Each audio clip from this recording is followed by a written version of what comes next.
Hey, good morning, everyone. Too loud. This is my first time on the platform. I'm Antoinette Celli, and happy St. Patrick's Day. I want to welcome everyone to UCOS. We're grateful you've joined our loving family this morning in person, Facebook live stream, or watch later on YouTube. We want to welcome Reverend Dr. Bob Brach, the musicians Carol Manson and Glenn Gomez, and our technician Glenn Gomez, and our usher Willie Smith. Now, let's stand up and sing our first song. Oh, thank you, Carol Manson and Glenn. I always do my intro just because it reminds me of my church days at African Methodist Episcopal Church when I grew up, when I was 5, 6, 7, and on up until my teen years. And then I went ahead and did what I wanted to do for a minute, like we always do. So for Easter and different things, the children would announce who they are. And so this is who I am. My name is Carol Manson. How do you do? My name is Carol Manson. How do you do? I came in the name of love for you. Oh, how do you do?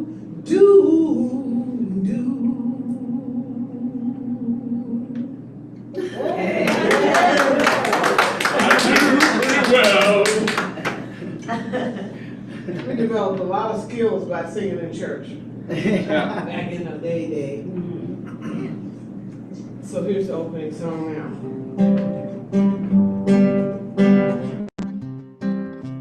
I got peace like a river. I got peace like a river. I got peace like a river in my soul.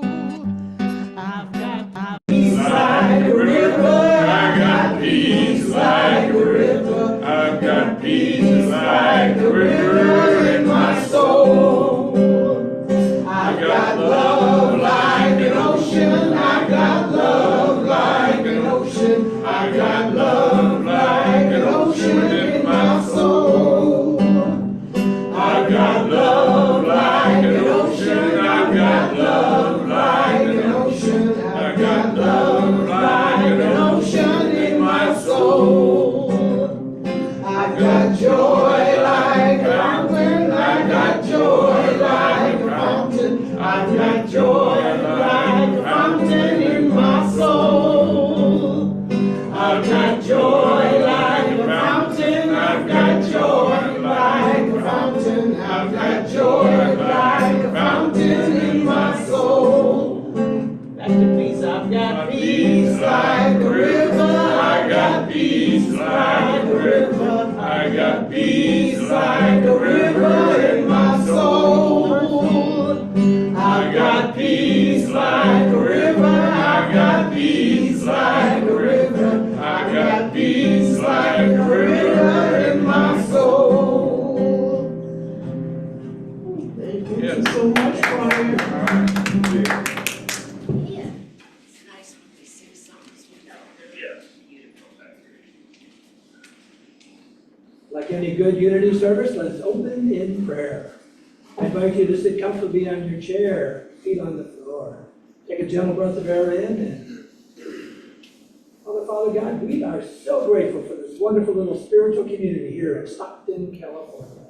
And these loved ones that are coming together right here in our sanctuary, and those that are watching by the electronic means that we send out. And we hope this message blesses each and every one. And with a grateful and thankful heart, all God's children said, thank you, God. Together. Thank you, God. God.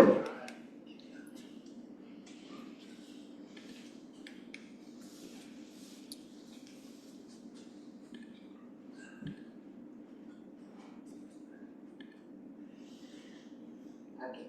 Oh, so I want to, we have these flowers here that we put up in kind of impromptu.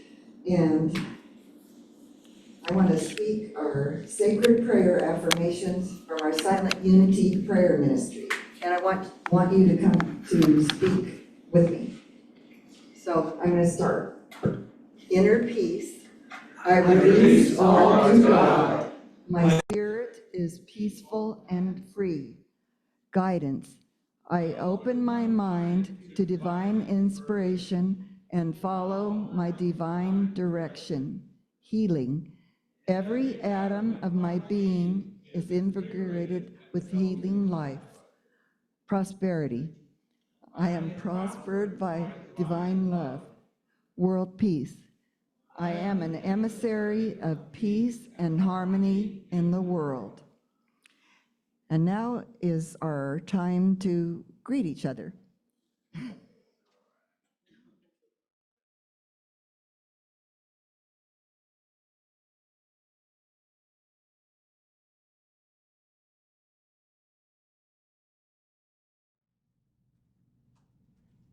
Oh, I have announcements today on Jimmy Buffalo Moreno will conduct a water ceremony on Wednesday, March 20th. That's this Wednesday at 7 p.m. here at Unity Center. And he's also going to bless our new place here. And on Good Friday, March 29th, Reverend Mary Ann will hold a Good Friday special meditative service at noon. I hope everybody comes to that.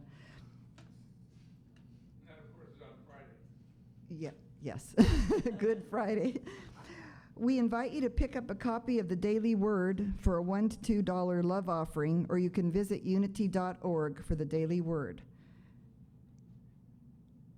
Announce the chaplain. I already announced the chaplain here, Reverend. Oh, you're the chaplain. Oh, I'm sorry, thank you. Yes, prayer chaplain Glenn Gomez. So I tell you, whatever you have asked for in prayer, believe that you have received it, and it will be yours. Mark 11:24. And now I'm going to read the daily word for today, and it's prayer on March 17th. I feel the presence and power of God as I pray. In the revealing word, Unity co-founder Charles Fillmore described prayer as the most highly accelerated mind action known. This awareness is my comfort and assurance as I release my worldly concerns and feel the presence of God. As I pray, I immerse myself in the silence so I can be still and know.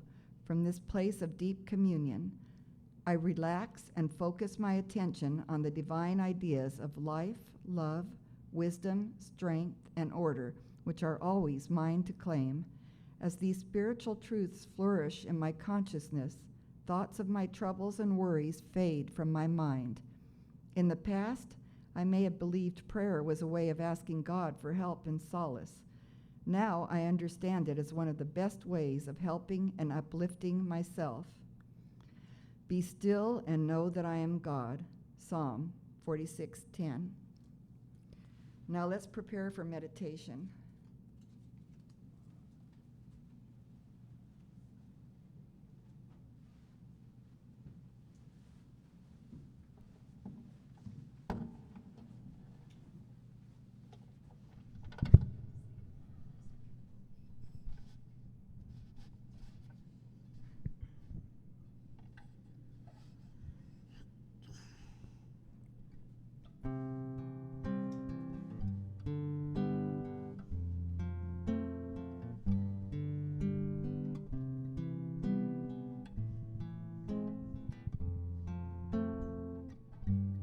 Joy and peace in my heart, always I feel.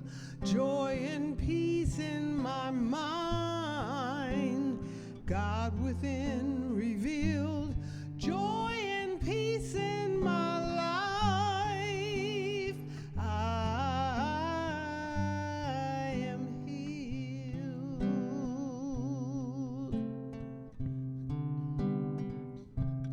Joy and peace in my heart, always I feel. Joy and peace in my within revealed, joy and peace in my life. I am healed.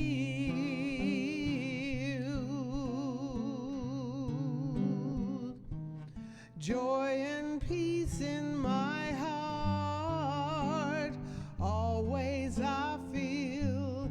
Joy and peace in my mind, God within revealed. Joy and peace in my life. I am healed. I am healed. I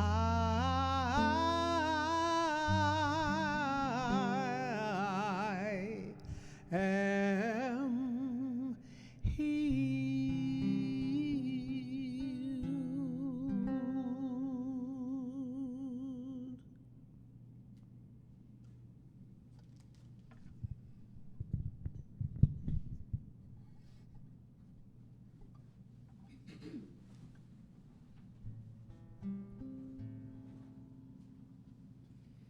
As we move into our period of meditative reflection, I invite you to sit comfortably on your chairs, whether you're here in the sanctuary or at home watching on your computer. You can close your eyes or let your gaze be softly forward, focusing on nothing but taking everything in. Feel the pressure of your feet on the floor, the pressure of your body against whatever chair you are sitting upon.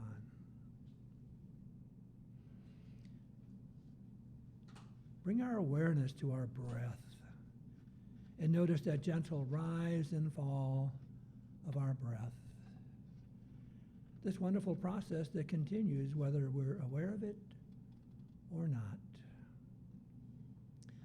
The ancient Hebrews had a word for breath. They called it ruach. And they also used the same word for wind and for spirit. So as we breathe in, imagine we are breathing in spirit. And that spirit connects with that spirit of God that's within each and every one of us. And now let's bring our awareness to our heart center. That wonderful organ that sends blood to every cell of our being and takes away the nutrients or waste products that are no longer needed, and we expel them to our lungs out into the atmosphere to be reused by other life processes, like this beautiful green plant we have in front of the sanctuary.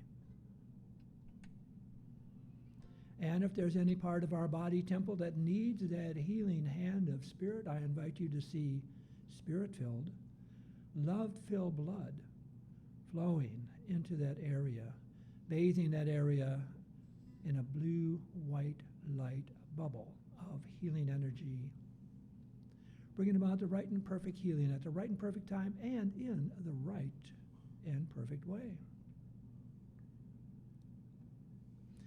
And if there's any person, place, thing, or event, I invite you that needs the healing hand of spirit, I invite you to see that very clearly in your mind's eye. And see that person, that place, that event bathe in this blue-white light bubble of healing energy. And now bring our awareness back to our heart center. And Jesus of Nazareth, when asked by his disciples, saying, "Lord, teach us how to pray," he told them to go within to the closet of their being, to shut the door to the outside world, and the Father which hears in secret speaks in a small, still voice, but rewards openly. So we go into that closet of our being, our heart center. We mentally shut the door to the outside world, and we listen for the gentle, small voice, or perhaps thoughts flashing across the screen of our mind, or images flashing across the screen of our mind, as we gently rest in the silence.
And now we bring our awareness back to our body temple.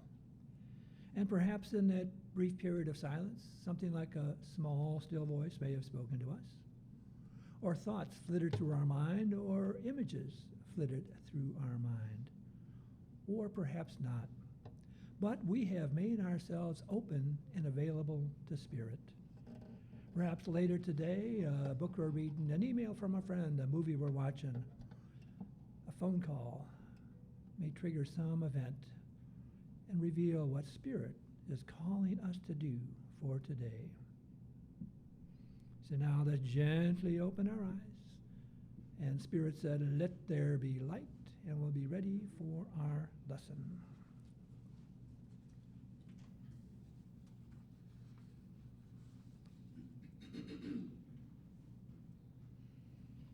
Well, good morning and happy St. Patrick's Day to you. It's good to see all you lads and lassies out here. I'm half Irish, so I can use the Irish brogue, you know. Anyway, it's good to be here, and it's just so interesting. Margie got a text yesterday from Reverend Mary Ann that she needed a fill-in, and I had been teaching a class at Unity of Sacramento, an SEE class. Now Margie, almost as we speak, she's down in Richmond, and I believe she'll be back here for Palm Sunday to give you a lesson too. So Margie texted me, and I said, yes, tell Mary Ann that I would be happy to fill in. So you're stuck with Bob, my God. Anyway, and it's interesting, you know, I pulled out a talk that I had, and it was one that was calling to me, and it's called The Path to Abundance.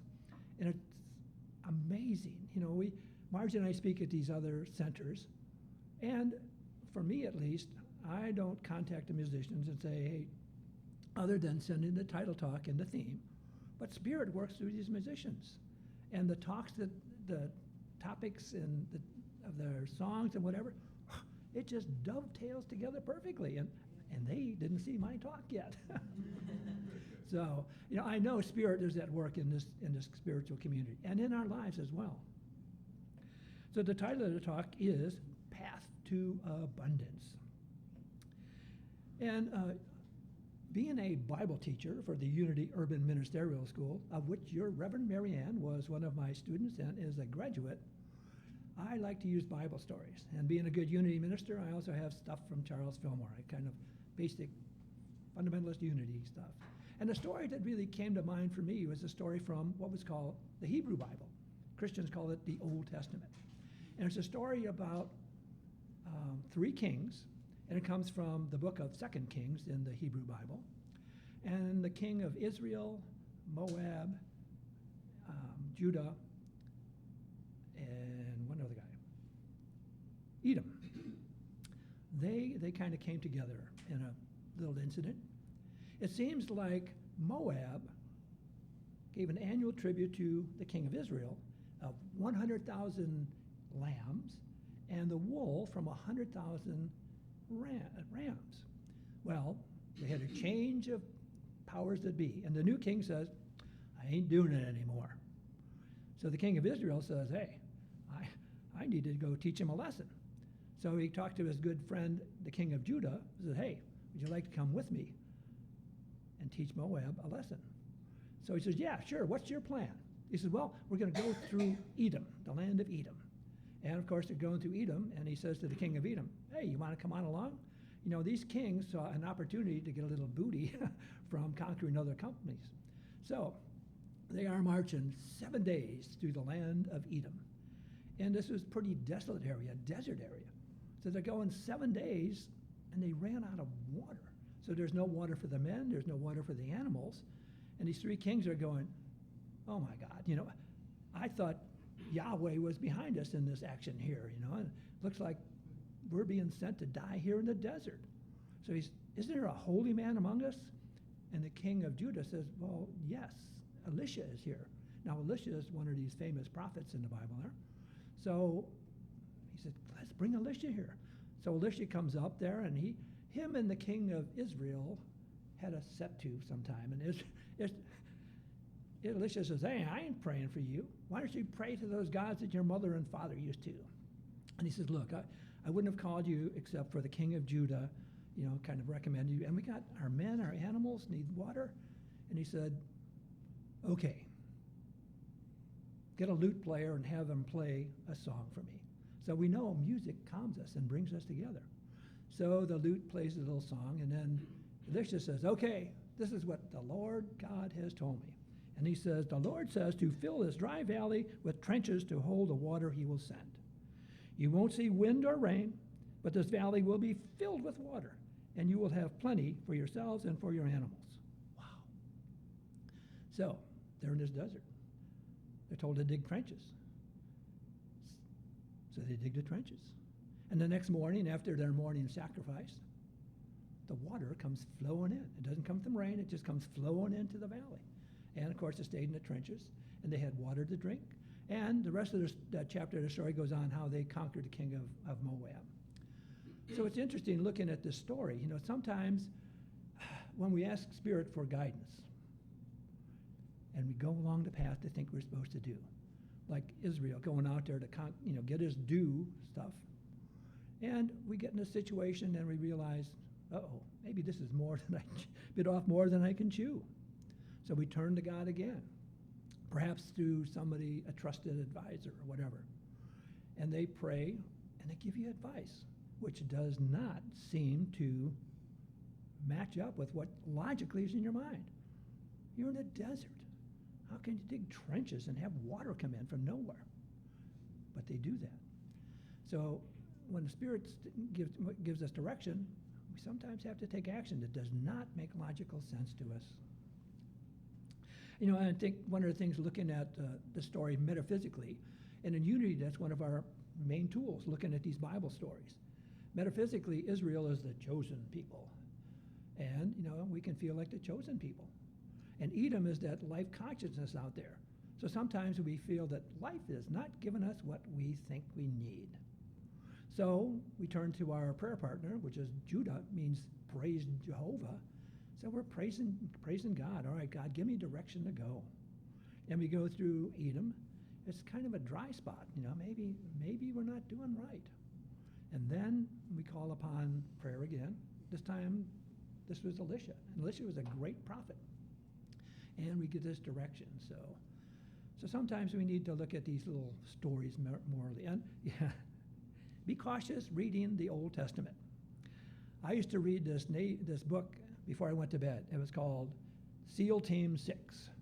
It's a story of the county terrorist SEAL team from the Navy. And boy, I was having these hellacious dreams and stuff. And Margie says, honey, what are you reading before you go to bed? She said, well, why don't you read something spiritual? So I start reading the Old Testament. I'm having the same little stories. So SEAL Team 6 is blood, guts, and gore and sailor talk. The Old Testament can be blood, guts, and gore and spiritual talk. So I put them both aside and I read a good Unity book before I go to bed. Set your intention. You know, one of the other things is I'm a yoga teacher. And, you know, on the side there you have a person sitting in a easy lotus position. And one of the things that came to my mind is, you know, sometimes as we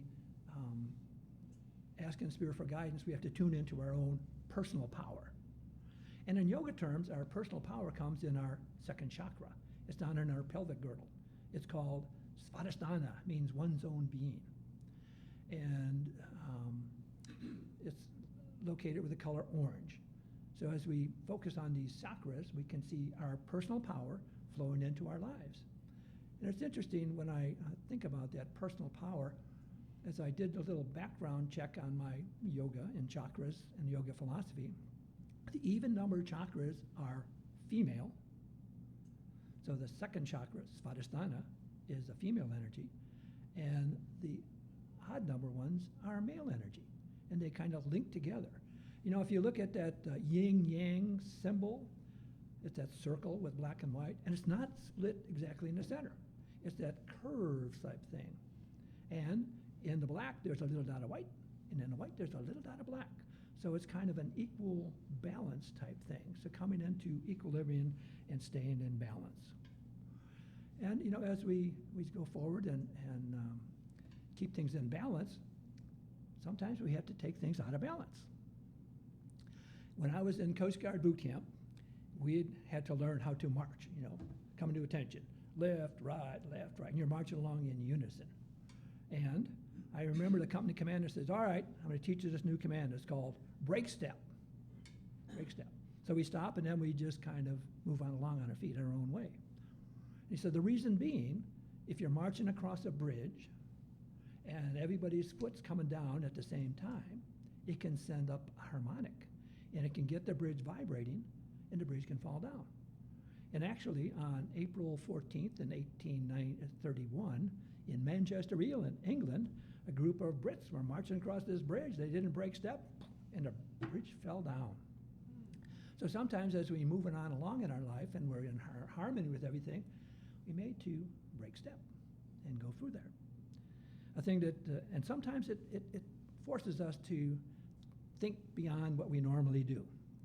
When I was on active duty and stationed in Boston, I worked in the reserve office, and I worked with the reserve people in the 5 New England states. And they were looking for somebody from each service to be in this commercial for the employer support of the Guard and Reserve. And I had the new Coast Guard uniform, and they wanted somebody about 5'8", 5'9". So I show up, and it's at Concord, Massachusetts. And if anybody ever been to Concord Bridge in there? Okay, the Concord Bridge is this big circle thing over this little river. So we show up at 0:30. We sign these releases. And he says, all right, you guys and gals go up over the bridge the other side and come marching across. So we're all military people, all 5 services and the Guards and Reserves. There's like 7 or 8 of us. So we walk over the other side of the bridge. We get over there and say, all right, who's senior officer or senior person? Who's got the most?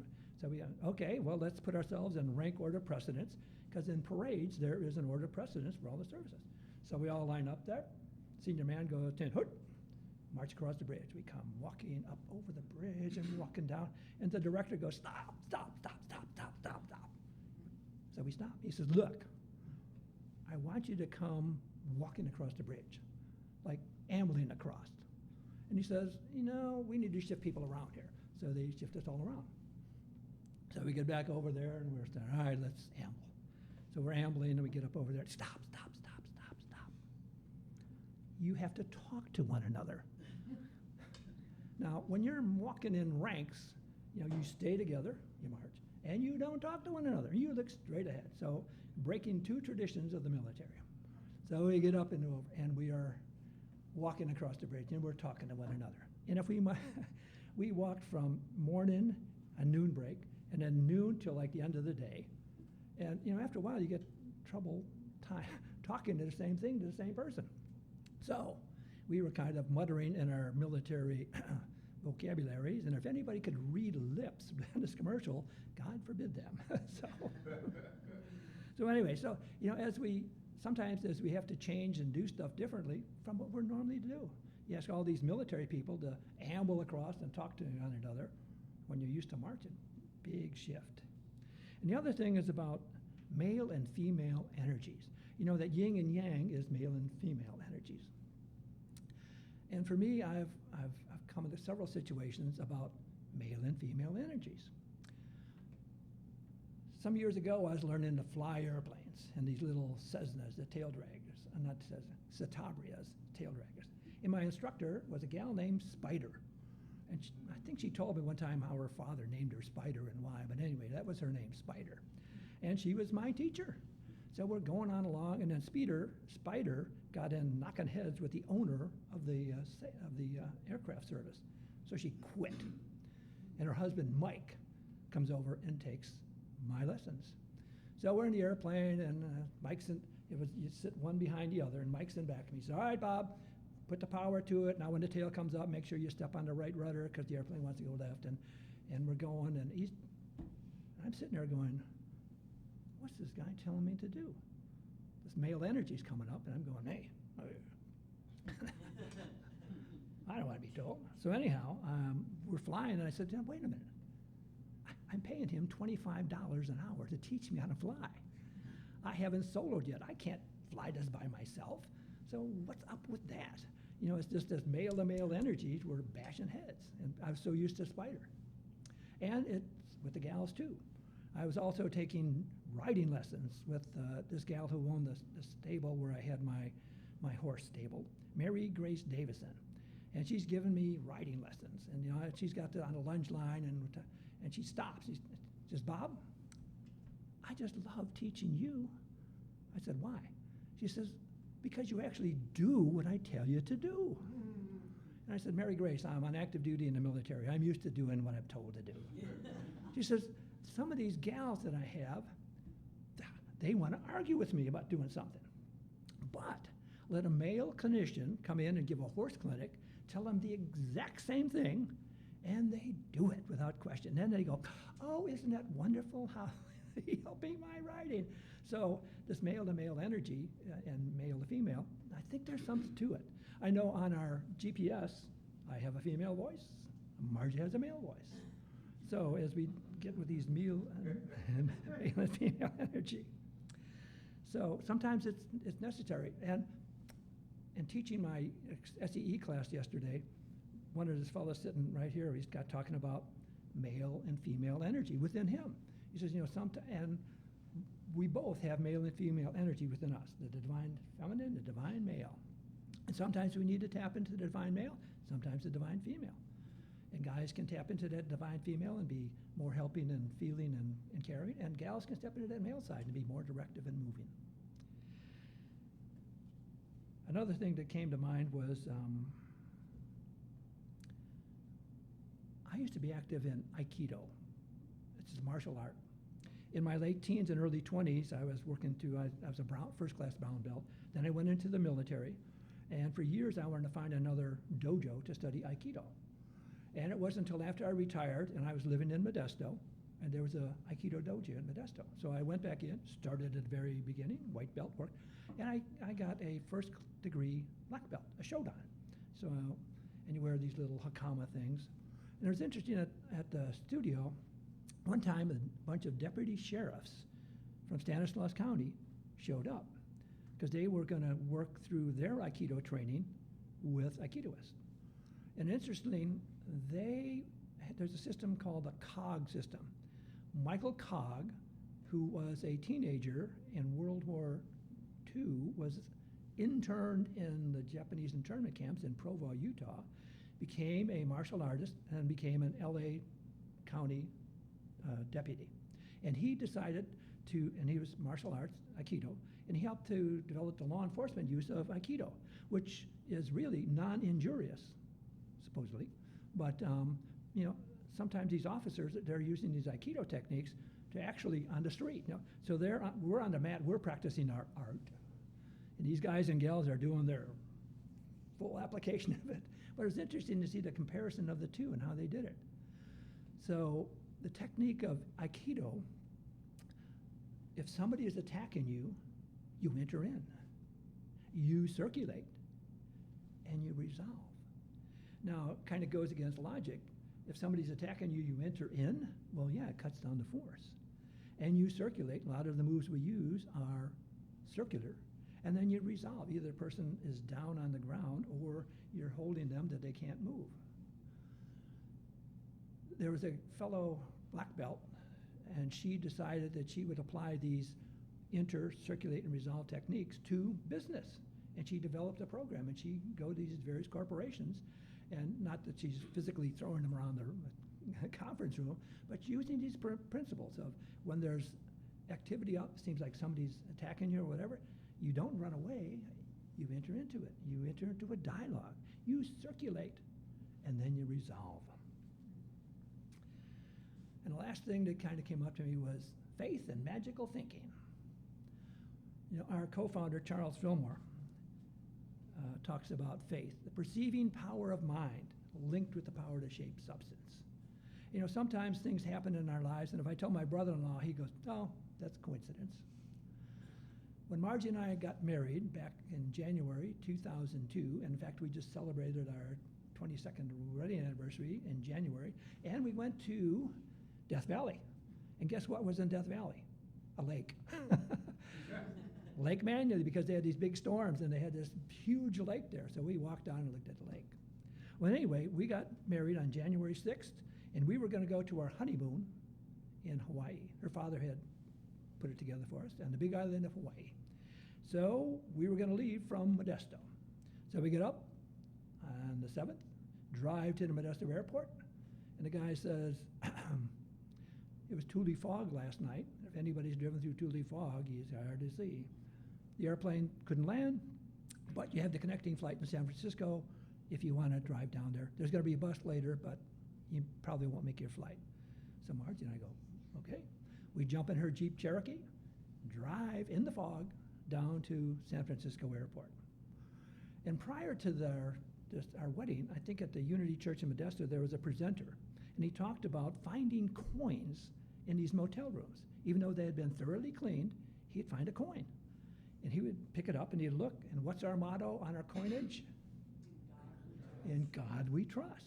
So to him, that was a message that God is trusting us. So we drive down to Modesto Airport, to the San Francisco Airport, get our bags out, and we're right close to the bus stop, and I think it was like 20 minutes until our flight, pretty close. So we go over to the bus stop, and I look down, and there's a couple coins on the ground. And Margie goes, look at that. So I pick up the coins. I say, hey, in God we trust. So we get on the bus. We get in front of the terminal. I'm stepping off the bus. There's a quarter next to the curb. I pick that up. We go into the terminal. The lines are packed with United Airlines first. There's nobody at first class. So I walk over and I says, hey, we're on our honeymoon. We need to get onto this flight. And the guy goes, oh my God. Grabs our bags, get going. So got to get through security. Walk to security, nobody there. Boom, we zip through. I said, honey, we got it made. We're in gate 1. We get into the terminal, gate 33. Gate 1's always at the end. You know that old commercial of O.J. Simpson running to the airport? Well, that was Margie and I. We were running around. We get to gate 1. I slapped the tickets down, and she goes, oh, Mr. and Mrs. Brach. And this guy says, well, I just took them off the flight. She says, well, you better put them back on. They're right here. We get into the airplane. They close the door. Off we go to Hawaii. We got to Hawaii. We're walking. It's one of those airports where you had to land, and they put those steps up to the side of the airplane and then go into the terminal. As I'm walking through there, Margie goes, hey, honey, you missed it. There's another coin. So I picked it up. You know, our luggage made it. We made it. And, you know, when we look at God being in our lives, these things happen, you know. This friend of mine says, is that odd or is that God? And I choose to see it as God. You know, we got into our home, our little place where we're staying, got a rental car. Margie looked at the map, she said, oh, we can go across the island. I said, honey, it says 4-wheel drive only. They didn't have any 4-wheel drives to rent. So I said, well, so the second day, the window won't roll up on the passenger side on our rental car. So I drive back there, and the guy says, well, I don't have any more of those models. And I said, well, how about that Ford Mustang convertible? And he goes, that's the top of the line. I can't do that. I said, well, and I looked over, and there was a Jeep Geo Tracker 4-wheel drive. I said, how about that Geo Tracker? He goes, well, that's a couple levels. I said, look, either give me that car or have the Trapper. I said, okay, got the Tracker. So we were able to go across these things in our 4-wheel drive Geo Tracker. So is that odd or is that God? We went to look at the volcano. So we drive in there, and there's a big sign. you should have a flashlight. Flashlight? Why didn't I say something before? We parked, I did a U-turn, parked the car. Margie opens the door, and she goes a step down, and she goes, honey, there's a flashlight right here on the ground. So is that odd, or is that God? You know, when we put our trust in Spirit, things happen. So let's kind of wrap this up. You know, as we're moving through our life and Spirit telling us to do something, perhaps it's time to dig those trenches, even though it doesn't seem logically. And abundance. What about abundance? Charles Fillmore wrote the book Prosperity in the height of the Depression, talking about looking beyond sight and seeing Spirit. He wrote that book. In two of his books, The Dynamics for Living, Charles says, we can have the fullness of life by realizing that we live in a sea of abundance, omnipresent, external life, and by refusing to allow any thought to come in that stops the consciousness of that universal flow. Believe we live in abundance, negate those other denials and affirmations. And in Jesus Christ Heals, he says the abundant life is always present. When we recognize it and open our consciousness to it, it comes flowing into mind and body with its mighty, quickly healing power, and they are renewed and transformed.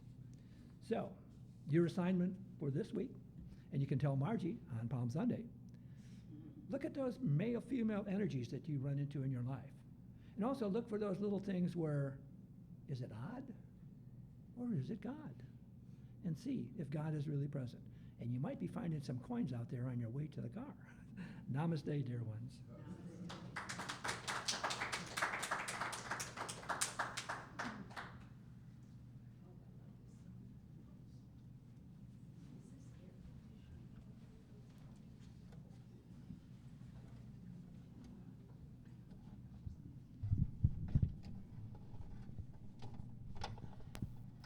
When I prepared this song, I didn't remember that I'd already sang it here, but it's absolutely appropriate. Sing. I did find a lot of coins this week. Wow. Yeah. I did find a lot of coins. There we go. And we're going to have blue skies in the air as we fly, wherever you're flying in your life this week and this year.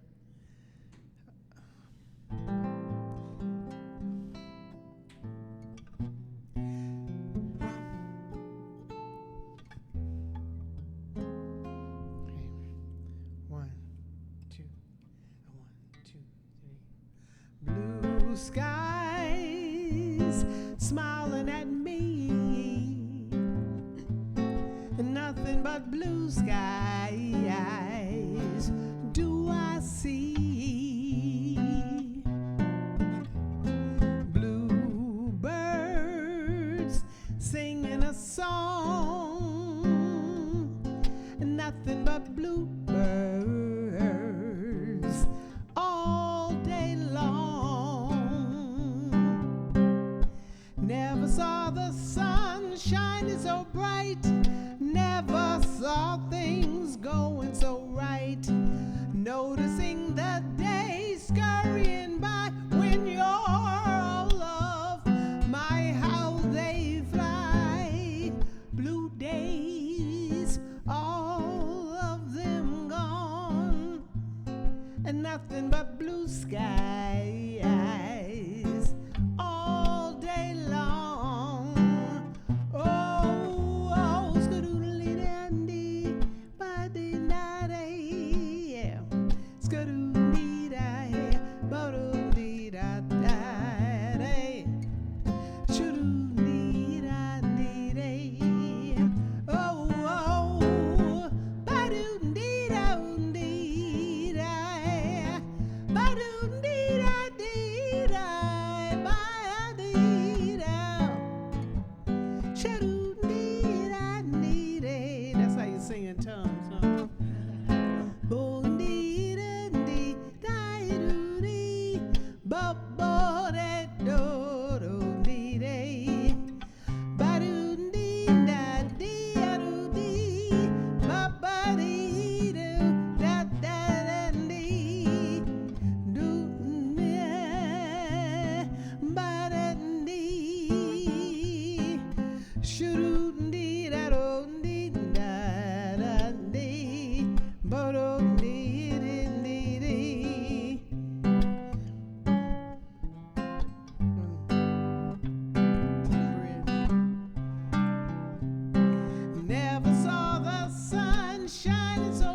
night.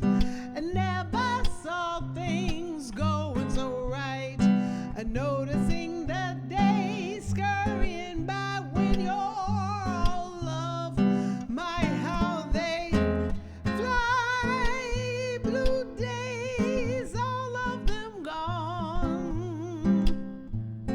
And nothing but blue skies from now on. Skadoodle-dee-dee-die, bo-dee-dee-die, do-do, do-do-dee-dee.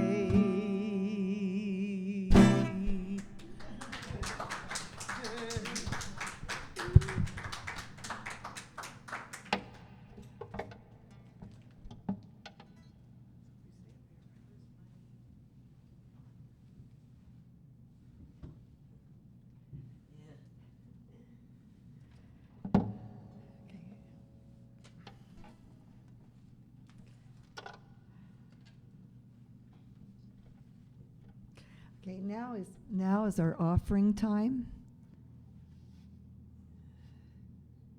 Doesn't somebody have to go up? Oh, it isn't in here. Divine love through me blesses and multiplies all that I am, all that I have, all that I give, and all that I receive. Thank you, God. Amen. Yes.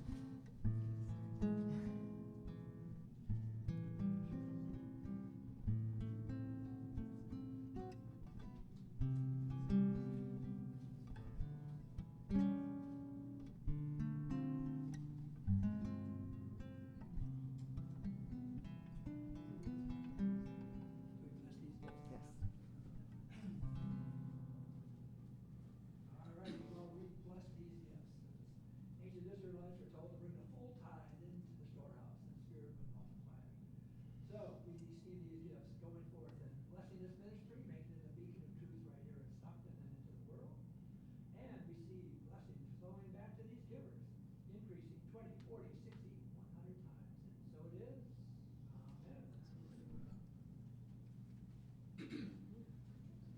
Maybe someone to take the clicker again. Yeah. Peace song.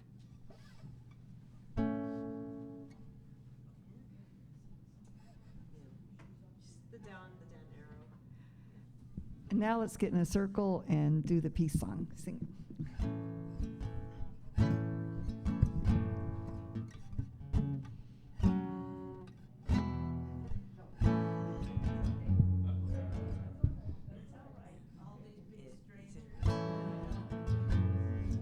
So sorry.